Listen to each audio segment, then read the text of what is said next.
It's Thursday, the 8th of September, and you're listening to the GameGrin GrinCast live on Twitch because it is a Streamcast. I'm your host, Hamiltonius, and with me are Ace. Hello. Cal. Hello. MZ. Hello. And Fowler. Hello. And we're maybe expecting Vod to turn up at some point. As A he does. likely story. Like the enigma he is. Yes, today we're tackling lots of topics because there's some big news this week. We're going to try and do a bit of a main topic on whitewashing, which is a good topic for very topical topic right now. But otherwise, we've got lots of pretty big news to go through, so we'll see how long those last for. But first off, we've got to go for the largest of the bunch, which is the fact that the PS Pro... Is it PS Pro? Can you call it PS Pro, or is it just PlayStation Pro? PlayStation Pro. That's been announced. The 4.5. It's not 4.5? The 4.1. No, well, I suppose it is kind of technically a 4.5 because all it is just a graphics card bump. Look, the press email that they sent through says it's the PlayStation 4 Pro. So it's the 4.P. PS4P. Yeah. So, yeah. What? There's so many acronyms right now, I'm so confused. PS4P. Not to be confused with the PSP or the PSV, it is the PS4P. That's ridiculous. And they've also... The PS4 Slim is going to be the standard version. I'm reading these. PSSS. These something that we've never PSSS seen. PNP. Yeah, the Slim is totally the device that we've never seen before until today. It's everything that we've seen on the internet where people buying them have been fake. This is it. So Slim is this is why now they the standard changed the name from PlayStation Neo? Because that would have been PSN. Oh yeah. They already have the PSN, yeah. It's mostly because they're like they're massive fans of Lateral thinking. They're massive fans of the Matrix. Also for future reference, the PS4 Slim is actually just called the PS4. Yeah, it's just the new name for it. Okay. There's no Slim. They just say it's the slimmer and lighter PlayStation 4. It's the new PS4. Well, that's a long name. The slimmer and lighter PlayStation 4. Or you could call it the PlayStation 4 CUH-2000 No. series. Why do you do this, Ace? We're working off... Because that's its technical name. Got to give a shout out to Ubidom, who we're working off his notes because none of us know anything about PlayStation. I do. None of us know anything about PlayStation. Yeah, the notes that he didn't send me. Thanks, Ubidom. Huh. Ubidom sent me the specs and he was just sort of like, that. It means nothing to me. And I was like, okay. He's written here in all caps that it's important to note they're still making one version of games, but it just the console is what changes how they look. Yeah. I mean, Well, there's it's a actually shame what that they he's not here to give us his opinion, but he isn't here, so maybe we can have opinions about how terrible consoles are. Well, he's actually already made a note in the document he sent us, like saying my thoughts. Just stop it, alright? I'm It's real like a mad little about this. It's like a diary entry. It says here, I hate MZ. She's so That rubbish. doesn't surprise me. We've Dear gone down diary. a friendship grade. Dear Diary, today they announced the PS4 Slim. I bet his diary is actually just filled with PlayStation announcements. Ubisoft announcement, surely. Yeah, well, that as well. It's like one of them like horror movies where, you know, when they find the notebook of the killer and it's like the name repeated over and over with like crossed out eyes on people's faces. It'd be like that. It would just say Ubisoft. And then like a picture of Ezio with his eyes scratched out. Christ, that's a bit dark. Love it. Yeah, we're a bit thin on the ground really for this because who watched it? I did watch it, but I pretty much know most of the details. I was on a plane at the time, so... Well, obviously the Slim, basically cheaper, smaller, that's it. The PS4 Pro is designed for 4K televisions and people with HD TV. Now, the thing that people are bitching about, which they've already confirmed, is it does not have an Ultra HD Blu-ray player in it, while the Xbox One S does. And literally after the conference ended, Microsoft out saying it does HDR, it does 4K, it does 4K Ultra HD Blu-rays.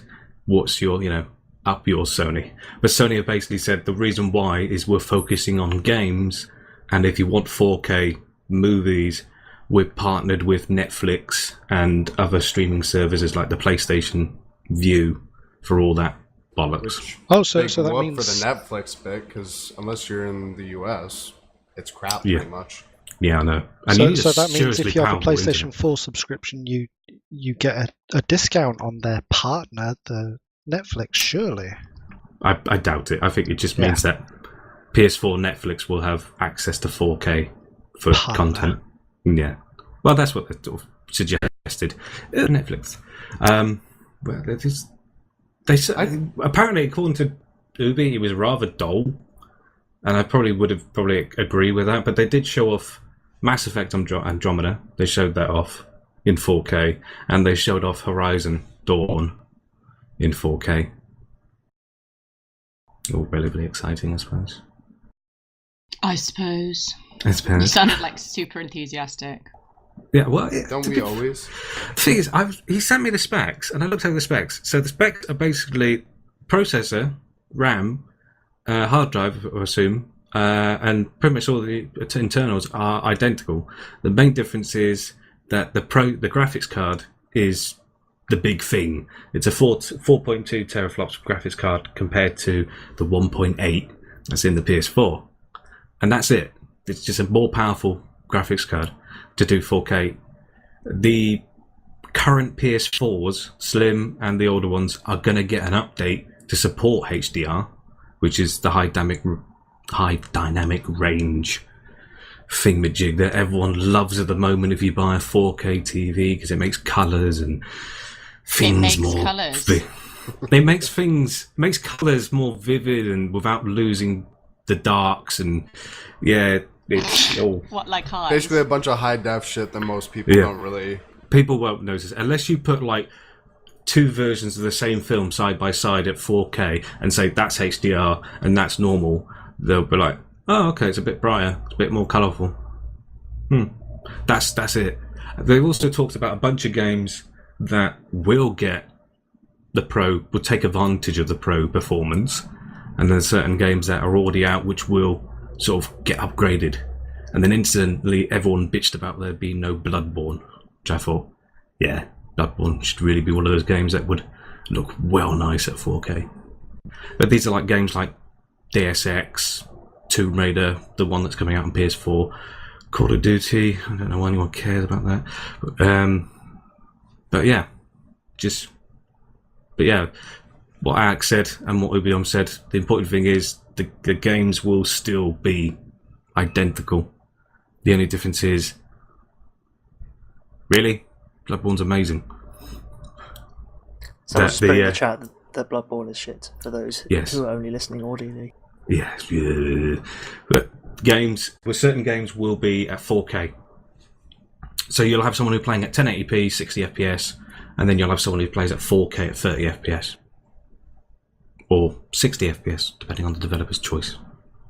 Ooh. Such a nice little racket they have going there.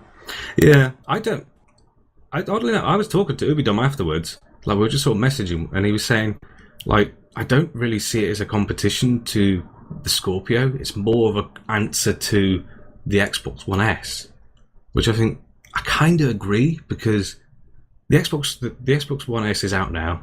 This is coming out at the end of the year. The Scorpio's not out until mid next year.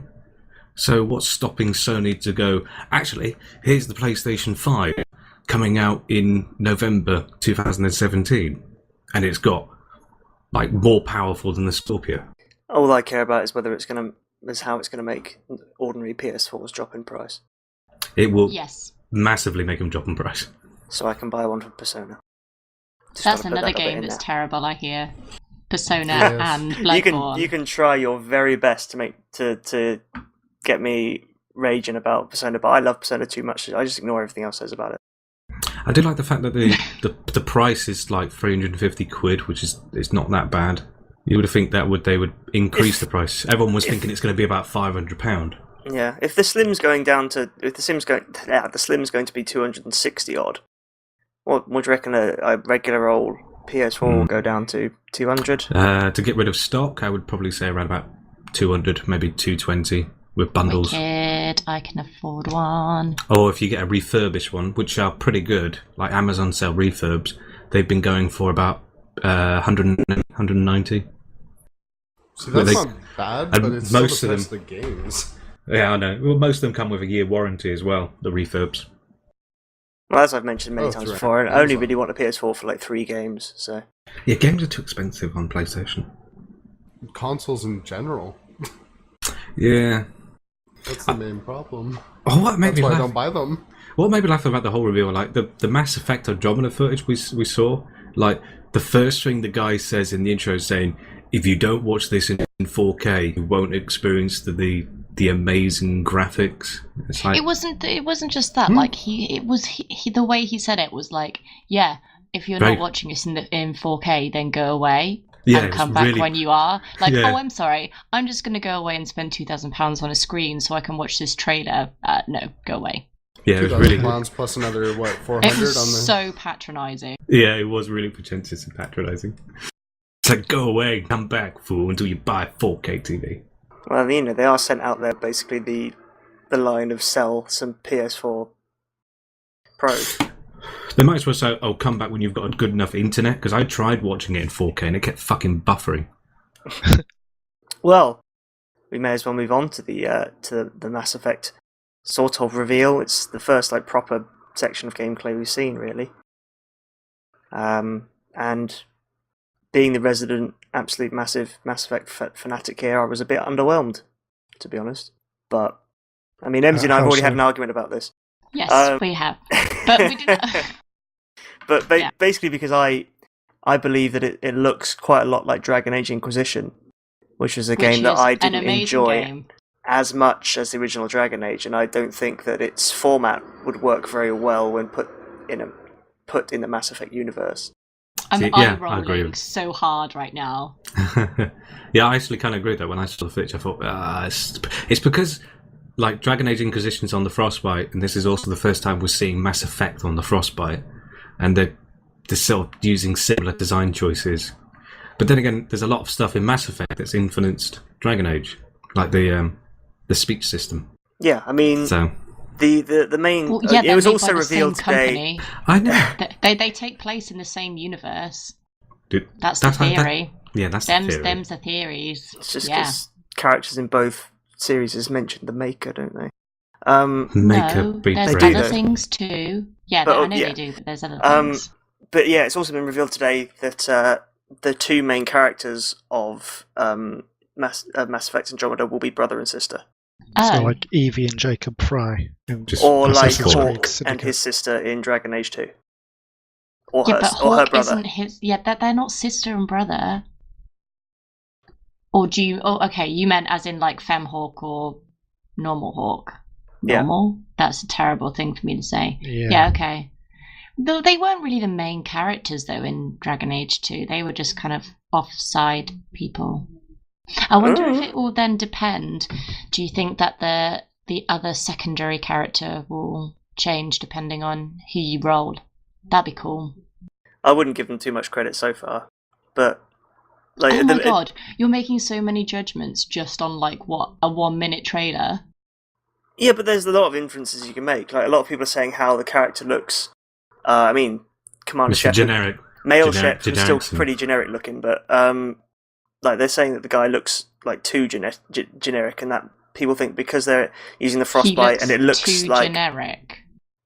yes, and because they're using the Frostbite engine and it's people are saying it's similar to Dragon Age Inquisition from what they've seen, they reckon that there's going to be a more complex character customization thing at the start, because that one of the major crap things about Mass Effect, the whole Mass Effect series, was that if you strayed away from what they wanted, which was the male Shepard, then your character pretty much turned into like a waxwork dummy with weird hair. Yeah, sort of. Because male Shepard was face scanned and everything else wasn't. So Yeah, it was a model they used for both. Did they use a model for the female as well? No. I can't remember. No, okay. they didn't face scan anyone for the female. Ah. Yeah, well, he was kind of the face of the box art, wasn't he? But, well, does it really matter what he or she looks like, because it's going to be running at 30 frames per second? Buffer. because they've come out and said it's going to be running at 30 frames per second on the PlayStation 4 Pro and the PlayStation 4. What about the PC? That's what we're here for. No one gives PC a crap. was- We've done the PS4 bit now. Oh yeah, Maybe and maybe the it's trailer not that we're coming out talking on about, PC. the trailer That would we're be talking silly. about was not revealed at a PlayStation conference. Yeah, but, you know. It was running on the Pro, though. Or was it? Or was it? Ooh, yeah. For all we Can know, you it could imagine be if it on a didn't 1080. come out on PC? How bad that would be. Wouldn't be the first game locked to 30 frames per second. I actually think EA are quite good now with PC gamers. They're not as bad as they were before. They're better than Ubisoft, at least. Everyone's better than Ubisoft. Yeah, it's true. They You're just gonna want get to a be scathing loved. remark from Ubidon. Pissing me off the most with Ubisoft games is you launch Steam, you own a Ubisoft game on Steam, and then it launches the Uplay, then you have to launch it from there. And you're just like, for fuck's sake, Uplay. Why don't you just launch it from Uplay? Because I bought it on Steam, so I have to launch it Right. on Steam, Yeah, and then it the launches. first time. Yeah. You are causing way too many complications for yourself, my friend. First you have to SSH into your computer, and then you have to open up Steam. And then you got to ping some stuff. I've got to hack into it. 2 keyboards. Mega Yeah. hacks.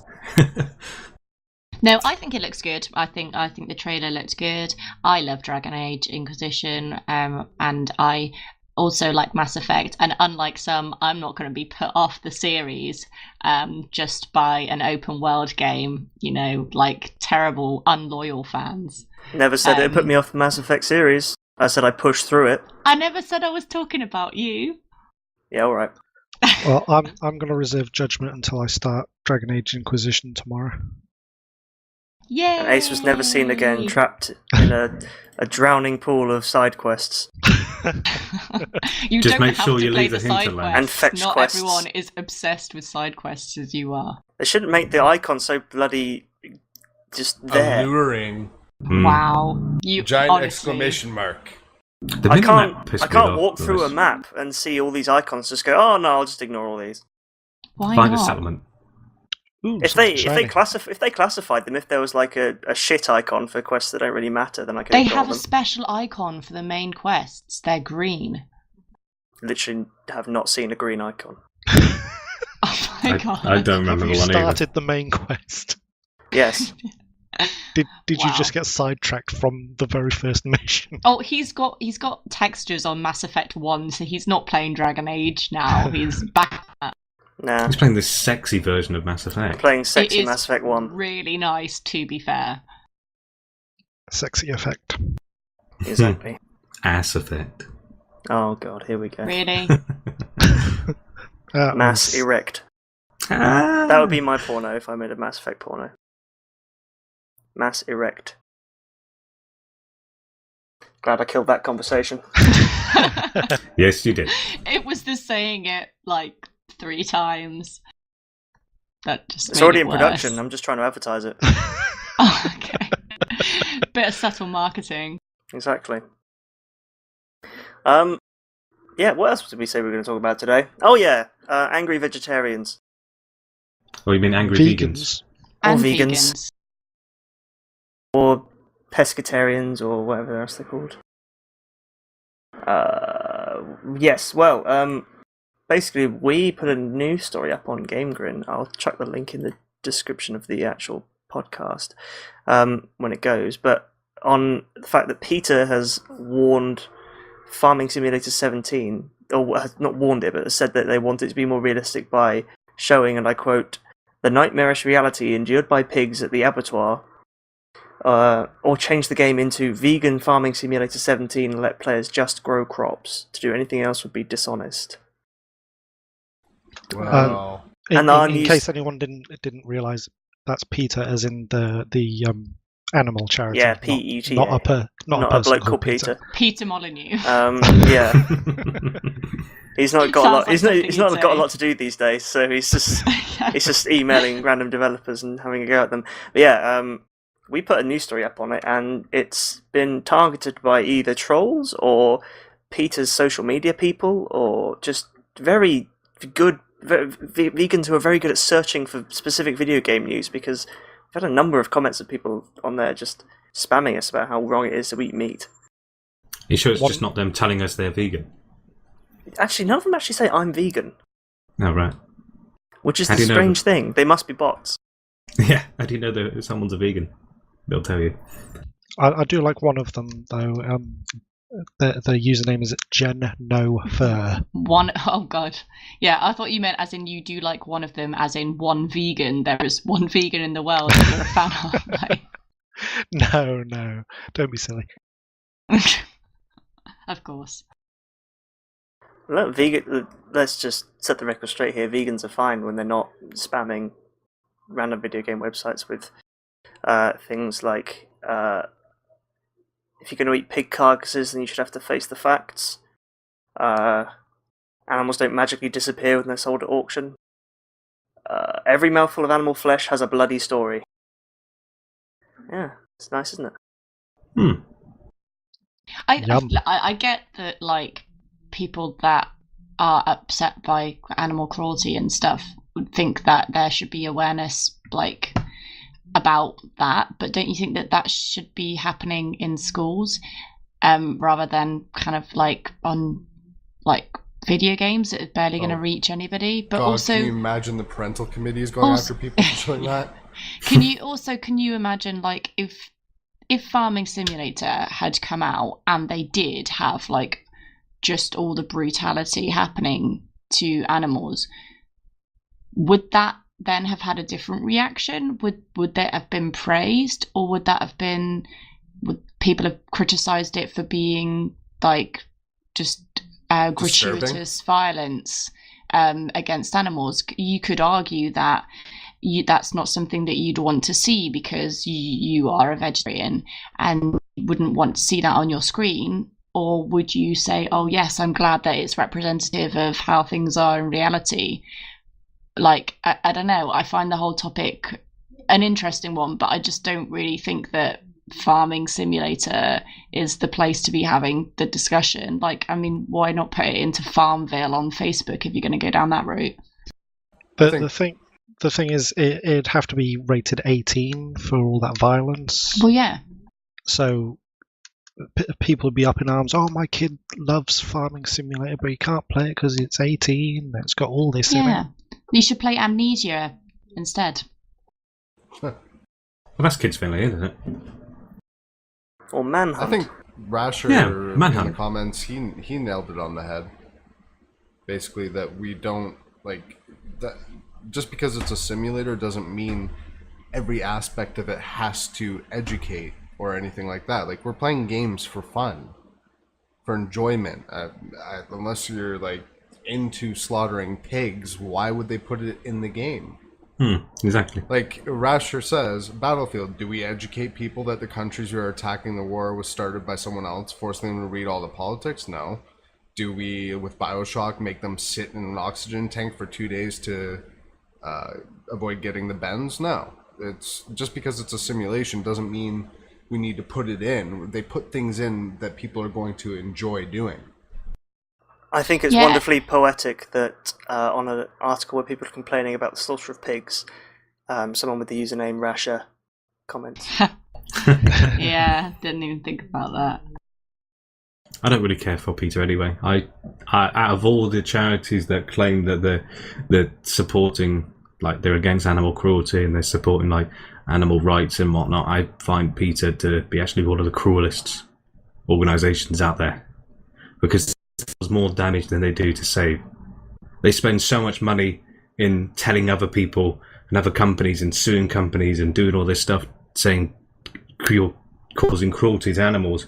But if you read their history about what they've actually done to actually save animals, it's incredibly cruel. Because they had they only had like a pound like thing for cats and dogs, which they claim they rescued, and they rather put the animal down than go out the trouble and actually get them rehomed. So in this article in like 2014, they put down about 2,000 cats and dogs. Jesus. As opposed to actually, like any normal rehoming place would be like, we've got cats, we've got dogs, lots of them get rehomed.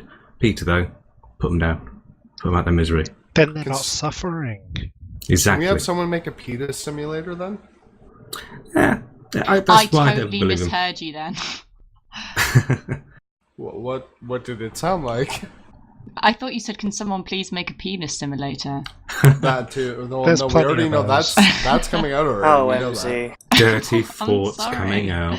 No, that's what it sounded Says like. more about you than it does about that. Then let me rephrase that. Yeah, PETA.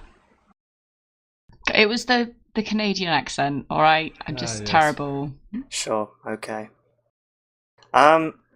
We've rather neatly hit the halfway mark in the podcast, which means it's time to move on to our main topic. This one came to me earlier this week when I discovered that some people on Reddit and I think 9gag and 4chan have been making jokes about the supposed large amount of black and Indian soldiers in the Battlefield 1 beta, arguing that the Western Front was mainly a white theatre of war, and that they're being stupidly politically correct by inserting them in. I've actually written an article about this, which will go up on GameGrin soon, but suffice to say, they're pretty wrong. But I figured we could talk about whether this is a case of historical whitewashing because it happens in the historical record, but whether this is something that's happening in video games too. I mean, it's difficult because no one present in the podcast is a person of colour, so we're looking at this from a biased perspective, but still I thought it's something we could discuss. So if anyone's got anything they want to bring up. Well, my opinion upon it is like, I think DICE, the way they're doing it is kind of like a good way of doing it, as opposed to like sort of whitewashing it or white males and things like that, because there's a massive amount of history behind it, of course, with all the races that are in the war. And yeah, it's like you said, it's when the history books are written, it's when it's written by the victor, it's usually seen as the brave young men of the battle. They were white and proud sort of things, especially the Americans' point of view with the Second World War, because when it was written in the 40s, they didn't really have much regard for the blacks or most people of minority. Well, there was that, let alone that whole group, and I forget the name, that people were really hoping would actually show up in Battlefield 1, and I'm struggling to remember their name. But some people were going, well, yeah, you're just going to throw them in there for the sake of throwing them in? The Harlem Hellfighters. Yeah, people are saying what's that. their name? Is that it? The Harlem Hellfighters. Thank you. Yeah, that's him.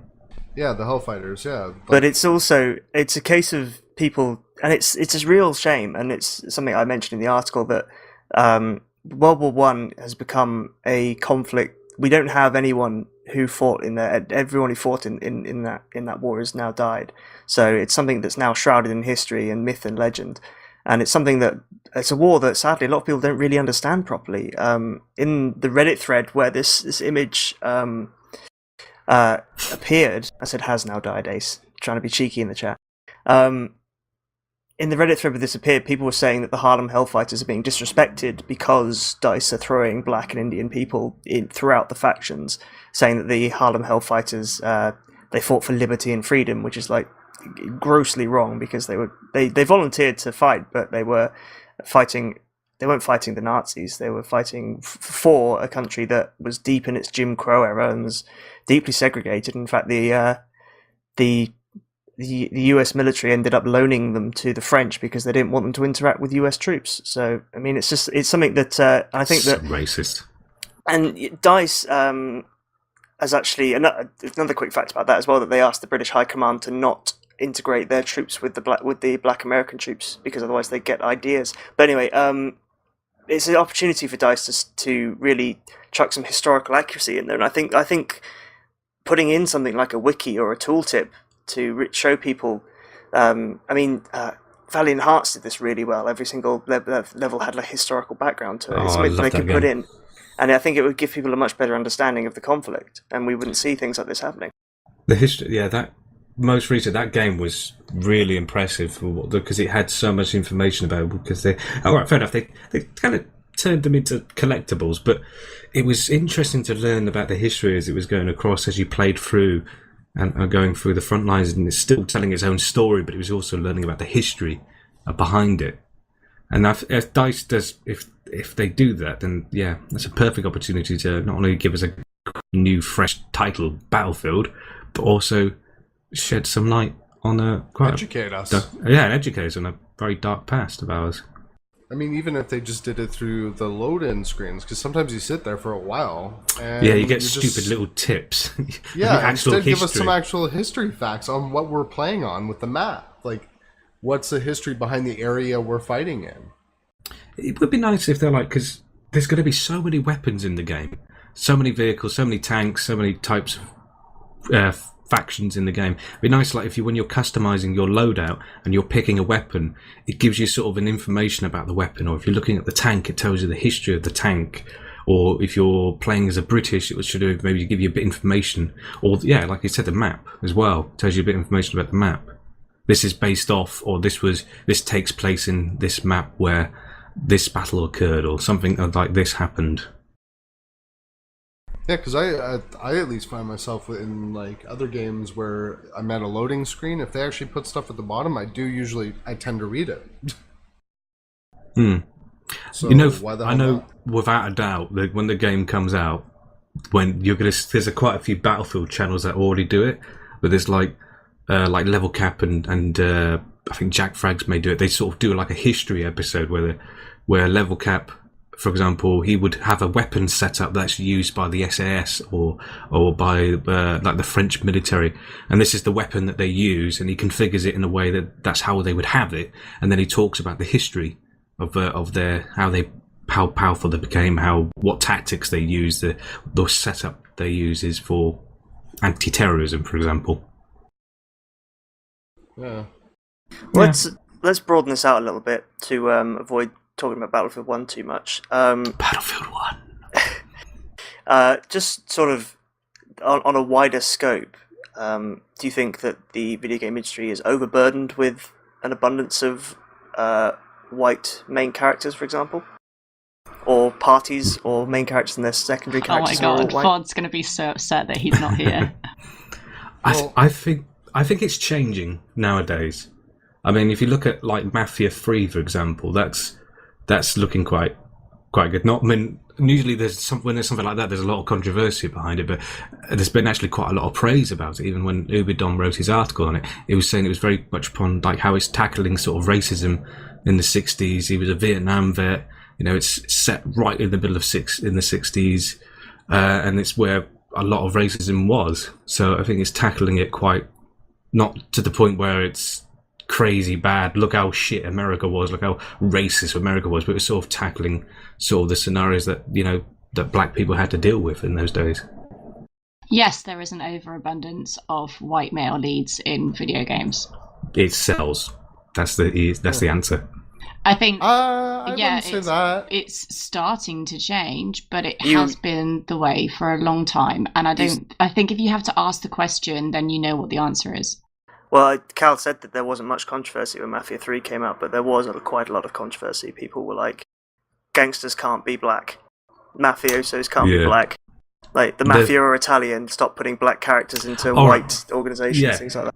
I mean, I know in a sense because of the game being a sequel to Mafia 2, but I think with the story, there wasn't a huge amount of controversy about how they were dealing with that. I think people were just bitching the fact that it's a Mafia 3 game, and people were saying, oh, why is it focused on this black character when it should be Italian Americans, blah, blah, blah, blah. Again, it's one of those things where people just need to do a quick bit of research. I mean, the characters in the Black Mafia, as far as I know, who were a criminal gang who were at war with the Italian Mafia. I love how you're talking about gangsters and there's police cars in the background. Yeah. I'm doing some undercover research.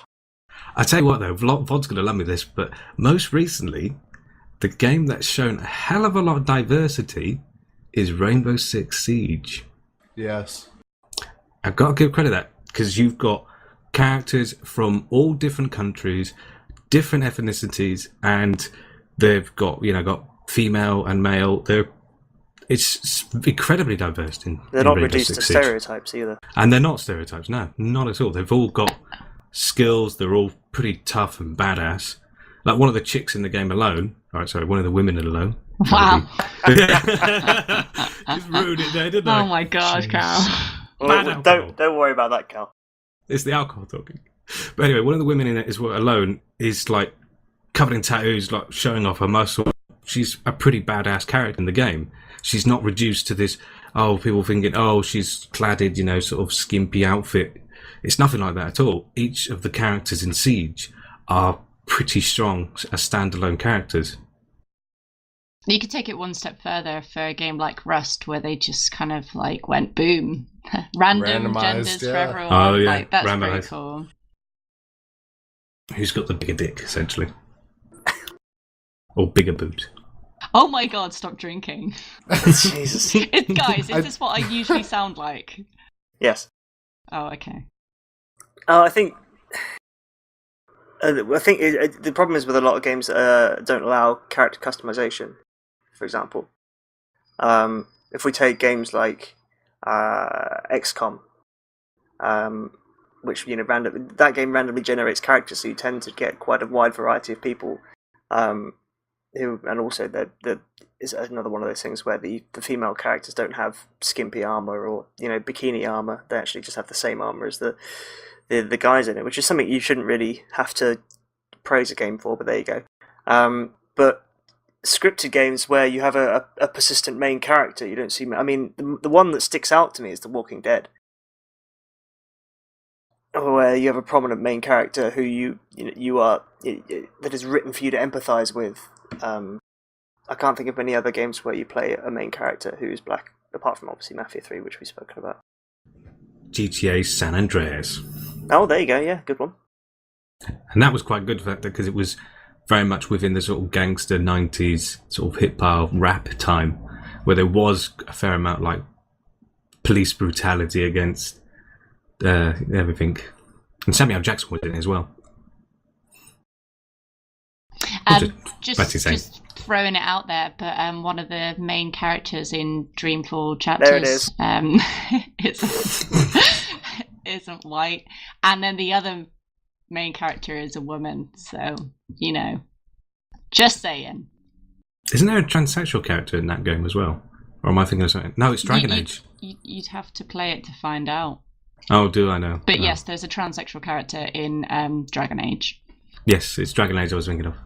Oh, so he doesn't have to play that to find out. I've already played Dragon Age. Yeah. I finished it. I was going to say like the last part of the game. I don't need to encourage people to play Dragon Age. I need to encourage people to play Dreamfall chapters. Be right back drinking a shot because MZ mentioned Dreamfall. So you have to drink every time I mention Dreamfall. That's an amazing game. I'd rather go with Dragon Age. Excuse me, watch your language. Put up with the terrible side quests. They're not terrible. I found a interesting article that's pointed out the reverse of progress towards not whitewashing, and it's actually kind of interesting to see how recent some of these dates are. Oh yeah, I've seen this. World of Warcraft in 2014 did a texture and character enhancement update, and basically whitewashed all of the dark-skinned humans in the game. Nice. And then claimed it was a bug. Well, and a lot of these gaming companies are claiming lighting changes and stuff like that, or lighting upgrades, but you have to be kidding yourself if you think you could pull this off without getting in shit. Like, this is clear whitewashing. Yeah, I forgot about the Beyond Two Souls one. Even Dragon Age is on here. What happened with Beyond Two Souls? Oh, when the PS4 version came out, there was some Middle Eastern characters, and they sort of made them more white. Really? Yeah. Essentially made them white. Which Dragon Age is on there? Is it Dragon Age 2? Yes, Isabella. Yeah, because she's like essentially Spanish, and they kind of made her skin less Spanish. Yeah, she doesn't even, she's just full Caucasian. I wouldn't say that, but yeah, it's definitely noticeable. It's a significant change if you look at it's definitely different. And the big one, I definitely noticed this when I was playing through the series, and you said that, I think you said it, Cal, that white male protagonists sell. But when you look at the original Prince of Persia games, like the first two, he definitely was not whitewashed, and that game's really, really well. I think but the thing about that game, ones, he's not. He's definitely been whitewashed as well. I think, but the thing about Prince of Persia though is that it's called Prince of Persia, so it'd be really weird to sell a game called Prince of Persia where you're playing a Prince of Persia and he's white. But he is in the other ones, the newer ones. The last one, 2008, that cell shaded one, which people didn't like, I think. Yeah, but even the image on the left is still. It's already slightly less Persian looking. Like, he doesn't look like a Prince of Persia. He looks more like a God of War kind of person, if anything. To be fair, if you also look at the film as well, you've got Jake Gyllenhaal playing him. This again. Here we go. This is the third podcast we've struggled to say his name. I can't say his name. Well, maybe Jakey you should G. change it already. Jakey G. Jakey G. Jake Gyllenhaal. That's it. He played it in the film. I remember that film. It was average. It's also a problem with Ben Kingsley as well. He seems to have a habit of playing characters of a different colour. Yeah, he often plays Middle Eastern characters, doesn't he? Yeah, he does. He's done it like 4 or 5 films, and plus the fact he was Gandhi as well. Oh yeah. Yeah. So it's not just the gaming industry, but then also the movie industry is heavily to blame. Yeah, as there's the well. argument that does the gaming industry have a selling formula like Hollywood does, where it just has a cookie cutter set of characters it can rely on to sell games or sell films in the case of Hollywood. Although there was an interesting one recently. This is like to do with this new Chinese film.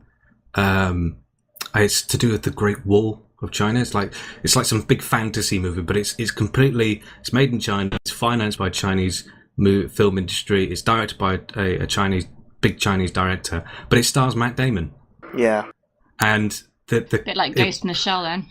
So they were and people were saying, "Oh, why this is whitewashing all over again?" But the reality is, they didn't actually add Matt Damon in for the Americans. They added him in for the Chinese because the Chinese want to see a Western character, like a hero in it, essentially. And they're like, "Oh, it's just full of Chinese. We want to see someone big and famous in it.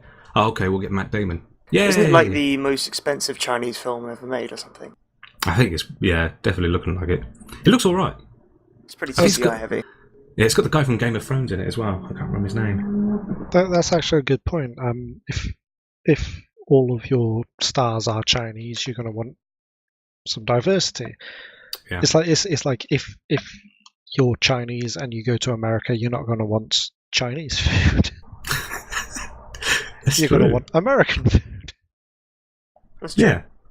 Just although like the thing with Hollywood is that like it's things like the new Magnificent Seven film, for example, where they've taken the number 7 and gone, right, let's fit 7 stereotypes into this film instead of having 7 different character like actual characters like the original did. Let's have a black guy, let's have a funny guy, let's have a Native American who fights with tomahawks, let's have a Japanese guy who is called the Assassin, things like that. It's just like, oh.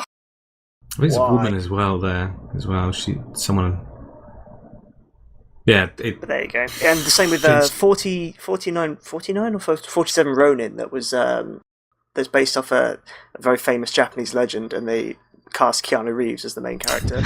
So only the white man can save us. It's just like, oh god. It's so bad that Yeah, and they spoke all in English as well. Like every single Japanese actor spoke in English. To be fair, they did try and address it a little bit by like having him be like called like a half breed and like them disliking him because he's half Japanese or something. I think Keanu Reeves himself is half Asian or something like that. Yeah, I think he's Hawaiian, half Hawaiian. Is he? I'm not too sure. We'll have to look it up.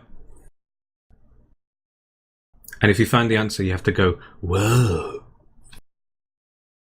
Oh, okay. His father, who is an American from Hawaii, has native Hawaiian, Chinese, Portuguese, and English ancestry. Oh, right. You didn't say whoa, though. Blimey. Whoa. That's the English version. Blimey, mate. Wait, no, that's Australian. Did I just fail at doing my own language? Yes. Yes, you did. Excellent. Now you can be in a video game as an English person. Yay! Cheers, love. Let's not go down the accents route. We're sort of running down this topic, so we've got to make our weekly mention of No Man's Sky. Because something I've seen. Yes. Sorry, one man's lie. One man's lie. I saw a stat today on the Reddits that more people are currently playing Spore on Steam than No Man's Sky. Yep. Wow. That's brilliant. I mean, Spore. A game that was actually how it was compared to at one point. It was like, no, it's not going to be like Spore. No. Remember the last game that was incredibly ambitious? Like Spore? Yeah. Oh, no. No Man's Sky won't be like that at all. Yeah, the image which was submitted a day ago, 3,837 people were playing No Man's Sky. A full 60 people less than Spore. Plus, it actually was on Steam sale. It was like 75% off. And it had a high total, a daily. The highest it got on that day was 5,500. Currently, these are up to the minute stats. 24-hour peak for No Man's Sky, 4,670. For Spore, 5,549. Wow. Thousands. Almost 1,000. Jesus. But this is only on one platform. They made their money. You can't see who's playing Spore on the PlayStation 4, which is nobody, because it's not been released on that. There's more people playing Farming Simulator 15 than No Man's Sky. No. There's so many more. There's a good number of games on here that have games that I've not even heard of. Adventure Capitalist. There's a good 1,000 people more. That's a mobile game. That's a clicker game. But like I said, they've earned their money now, so well done to them. Essentially, they're playing. Almost as many people are playing like a 2-year-old out-of-date version of Football Manager. Probably having more fun than the No Man's Sky players. Football Manager 2014 has nearly 4,000 people playing. They say they made their money, but will they ever? No one's ever gonna buy anything from them again.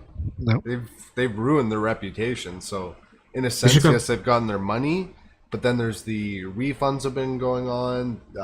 People have been trying to still return stuff to Steam, like they're just waiting for it. So it'd be interesting to see how many people actually get their money back out of that. Has anyone tried to sue them yet? No. Not that we know of. They should go back to making Joe Danger again. Do you want to hear something insane? The 24-hour peak for Spore, 5,549, is the all-time peak for the game since 2000. Oh. When did it come out? 2012. Interesting timing then. The only thing I can find about like No Man's Sky being sued is obviously from Sky, about the name a couple of years back, and that patent about the equation. Yeah, I wouldn't even be proud. I'd just be like, actually, you know what? They came up with that on their own. I'm surprised no one actually tried to sue him for false advertisement. I mean, Suicide Squad came out literally like 2 weeks after the film came out. They got sued. Some guy claimed, there's not enough Joker in it. It's like, okay. but no one's suing No Man's Sky. Yet. Maybe people are just like feeling guilt and not bothering. Maybe. It's sort of just going away saying, what have I done? Why did I fall into the hype? I think everyone was a little bit caught up in it. I mean, from the start, I was a little bit skeptical of it, but even at points, I was looking at videos of it and going, maybe it'll be good. I think I've been on the podcast saying before that I was conflicted because my inner cynic was saying that it was going to be awful, and yet the tiny optimist in me being pushed away into the corner was going, maybe it'll be good, and I was proven. Well, the cynic was proven right anyway.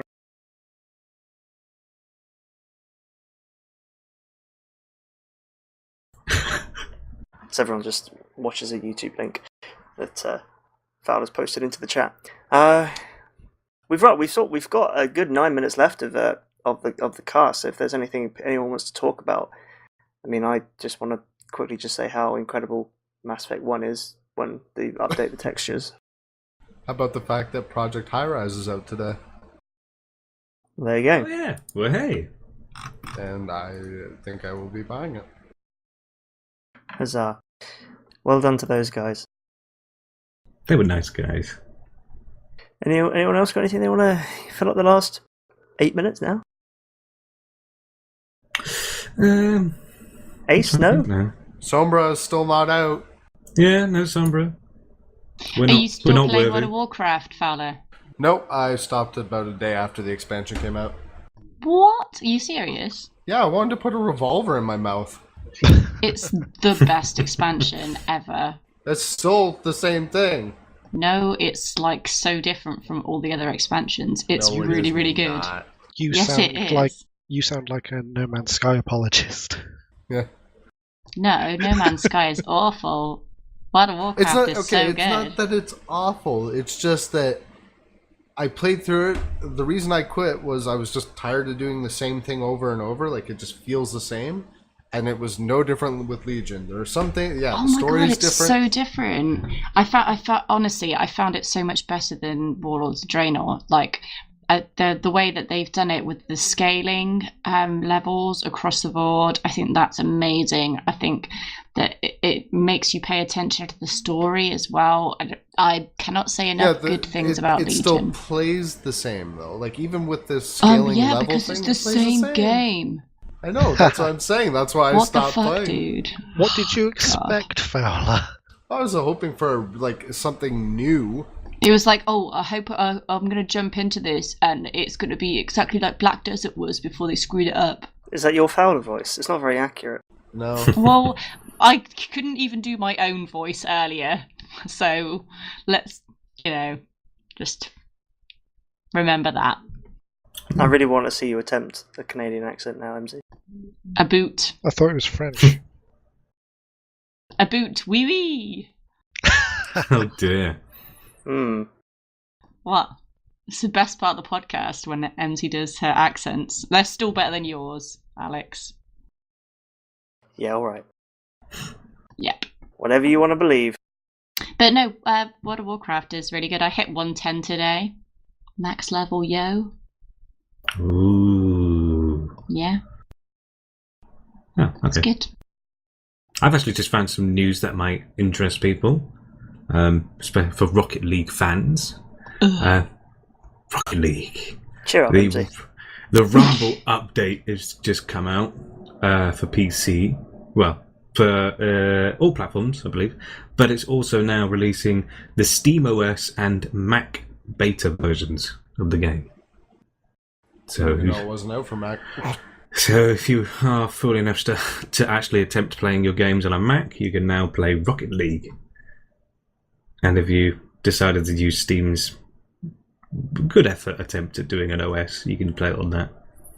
I've actually wanted to pick up Rocket League again. I really need to as well. They've also added in trading. Ooh. Customization, improvements to customization, and in-game voice chat. Oh, great. Now I got 5-year-olds screaming at me again. Well, party chat. In addition to party chat option, This new feature is accessible both in-game and menus, so you can send messages and talk and party up with people and chat to them in-game. So you can shout out. "Nice shot" really loud. It sounded like a nice big old rocket car was going past your house there. Yay! I'm sure "nice shot" is what people are going to be shouting at people. Yeah, nice shot. Or calculated, it seems people like to use now. Calculated. I'd just be rubbish at it, and then I'd rage. I know that's what would happen. Yeah, a friend of mine just put like, this is insane the amount of freaking stuff he's played into it. He got it on PS4 because of the Plus, and he put like 200 odd hours into that. And I was like, shit, man, you put 200 hours into it. He reckons roughly, because you can't really tell on PS4, but he reckons about that. His Steam profile sort of shows about nearly 1,000 hours on the PC version. Jesus. Jeez. And he's like, do you want to play some broccoli? I'm like, okay, should we do like 2v2? Yeah, okay. And there's just me sort of driving around, hitting the ball to him, and he's just zooming off, doing an aerial shot. That's good. Yay, teamwork. Yeah. Thanks for the carry. Yay.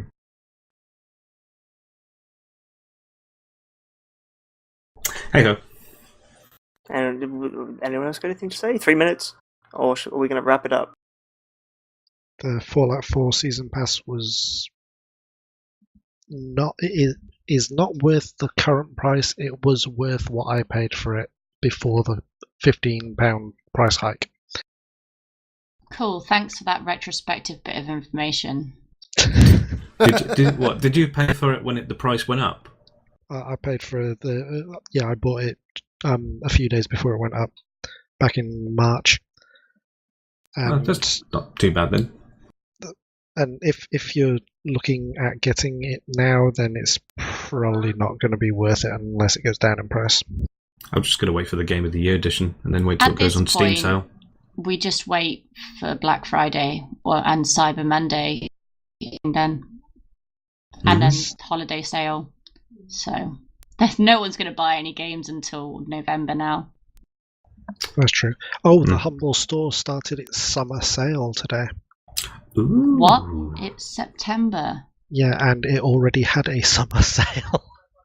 What? How does that work? I've no Humble, idea. you guys.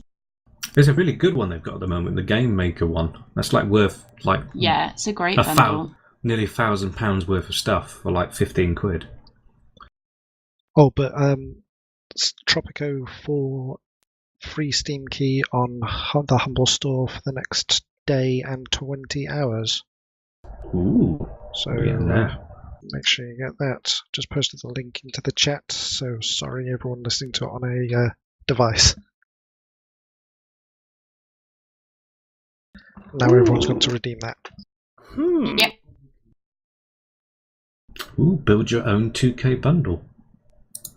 This is really bad. It says 5% of your 5% of your purchase goes to support charity, but this was free. So I don't understand, guys.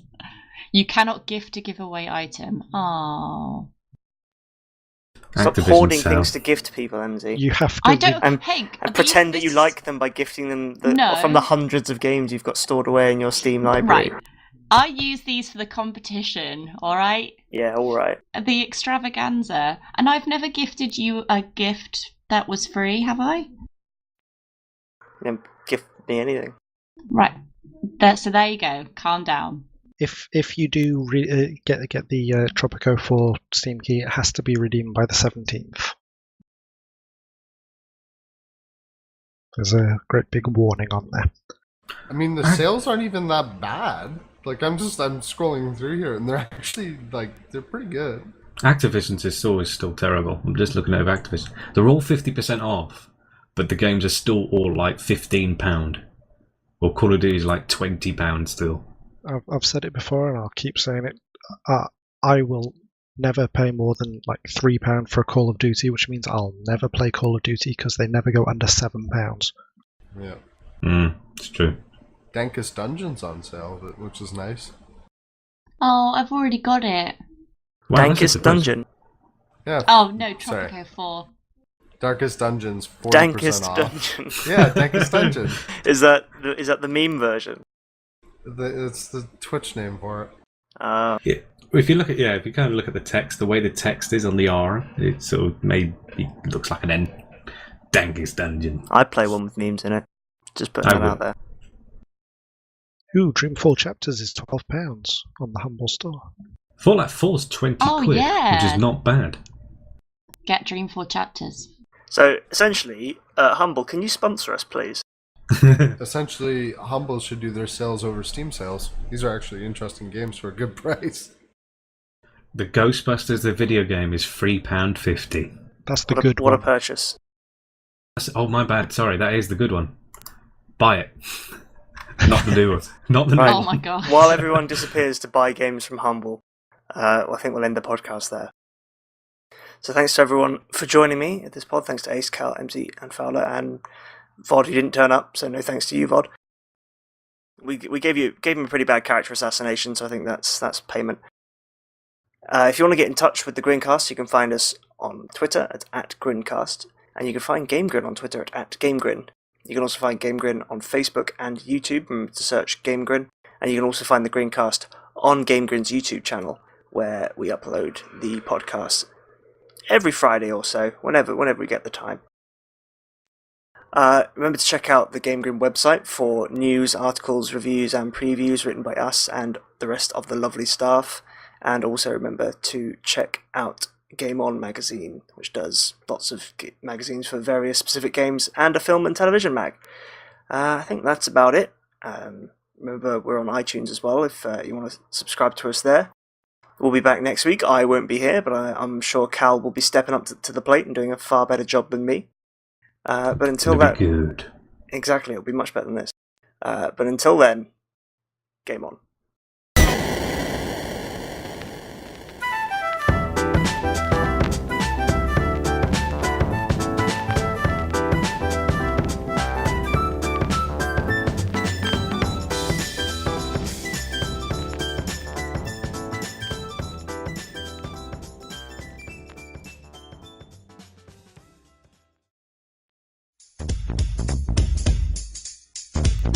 This is a story all about how my plate got filled all up with sow, and I'd like to take a minute, just sit, it's not a chore, and I'll tell you how I became an omnivore.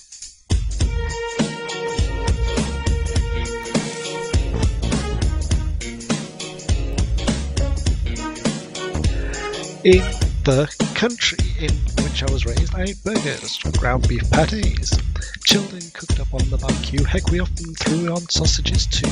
Just a couple of guys cooking up some food, almost enough to feed the neighborhood. Just one little bite, my mum would declare, tomorrow's roast lamb, so you'd better prepare.